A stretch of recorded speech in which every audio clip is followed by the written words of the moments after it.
Wow, I can't wait to participate in the haunt. Most of the other events were during the school year, so I am glad that I can put my fullest effort into this event. This is gonna be so much fun! Oh, come on! So the haunt, another one of Roblox's failed attempts at making a good event this year. I mean, they hired developers to make a good hub, asked UGC creators to make some sick prizes, and even tried to add some lore into the event to make it more exciting. There was so much going for this event, right until they introduced the premise of the event itself. A fashion show.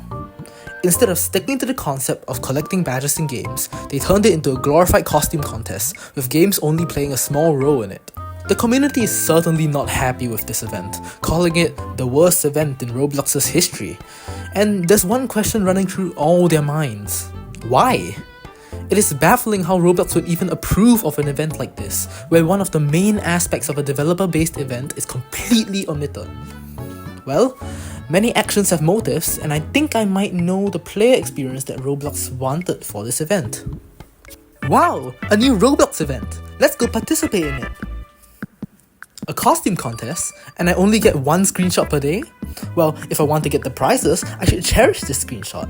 I'm gonna play all 22 games Halloween events to find the perfect photo opportunity for me to be the best in each category. This is gonna be so much fun! Now, obviously, that didn't happen. But let's break it down, shall we? We'll split this into 3 categories: the issues with previous events, the solution used in the haunt, and the problems with the given solutions. Major problem number 1. The format of the previous events was getting stale. I mean, after doing basically the same concept 3 times in a row, who wouldn't call this lazy and repetitive? And the solutions is quite obvious. Just move away from the concept entirely, hence the costume contest. By changing the format, Roblox not only shows that they're not trying to milk the original format dry, but also shows that they're able to take feedback from the community and change the next few events accordingly. Major problem number 2. So many of the games in recent events have been bad. As much as some games have put out quality updates for events, the majority of games in previous events have made little effort in putting out an update that is good. So, Roblox's solution? Force them to make a good update for the event. For example, in this event, players want to get the best scenery or background for their final submission. So, players will be incentivized to join games that have such backgrounds. On the other hand, a major reason for why a game might join an event is so that it can get more exposure and increase its concurrent players. So, by having both of these factors in play, the games would be incentivized to make an update that is relevant to the event to get more players. It's a flawless way to have better quality games at the event. Okay, maybe not so flawless. Now, before we get to the fun part of trashing all of Roblox's effort, I have to say that I don't mind Roblox trying to change the format of the event. I can see that Roblox is trying to fix some of the flaws in previous events that we have pointed out, which is definitely something that should be commended. All of that being said, Roblox still needs to listen a little bit better. First things first, the problem doesn't really lie in Roblox changing the format of the events. In fact, it's good that they're trying something different. The problem is the execution of the new concept. It feels like Roblox was so excited in coming up with a different format for the event that they forgot to iron out all the problems with it. The whole costume contest had little to no moderation for the submissions, which led to many submissions in the top 25 of each category to be low effort. These low quality submissions can be split into 3 categories: PNG, NPC, and ACOP. PNG means submitting an image through uploading it on a t-shirt or in a game. NPC means submitting captures of non-playable characters in the event games.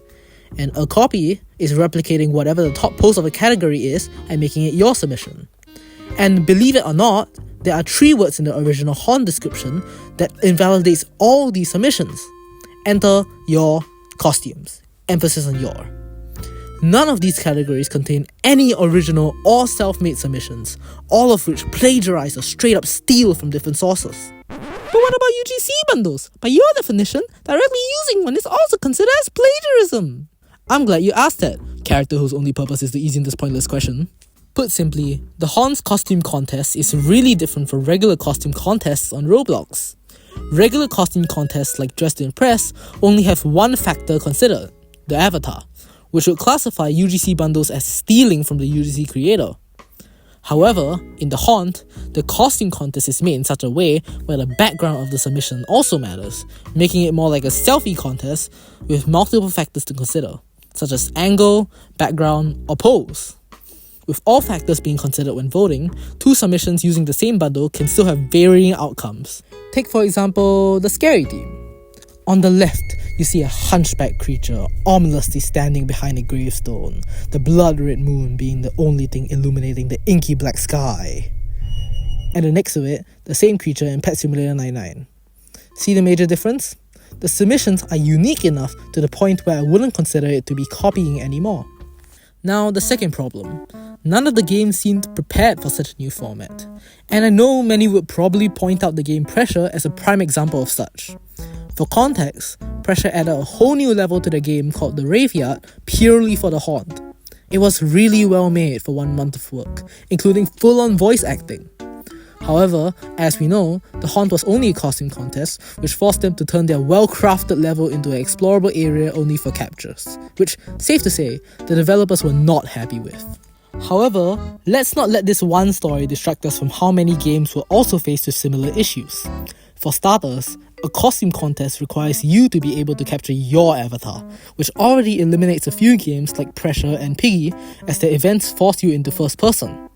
If their game developers can add a whole new aspect to their game that is not suitable for the event before Roblox can even notify them about the event format, then it really shows the lack of communication between the developers and Roblox for this event. This basically renders the whole idea of incentivizing games to make better updates useless, as some games have to put tons of effort just to fit the theme of the event, while others don't even have to lift a finger.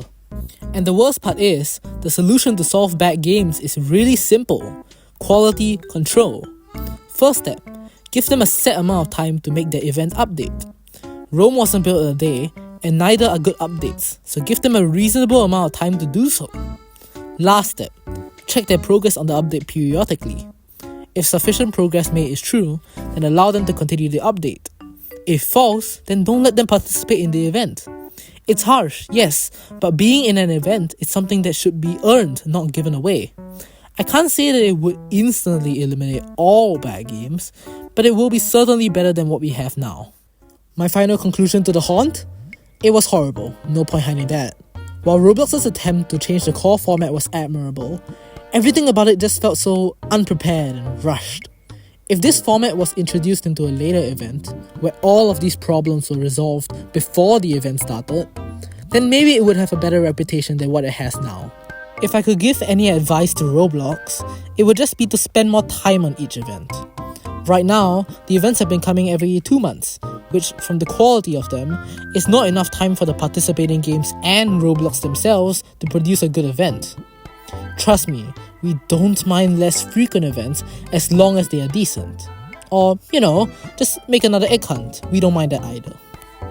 If you're listening to this right now, it is 28 December 2024 and a whole new event has already happened, and yeah, I just procrastinated on this project for way too long. Anyways, bye!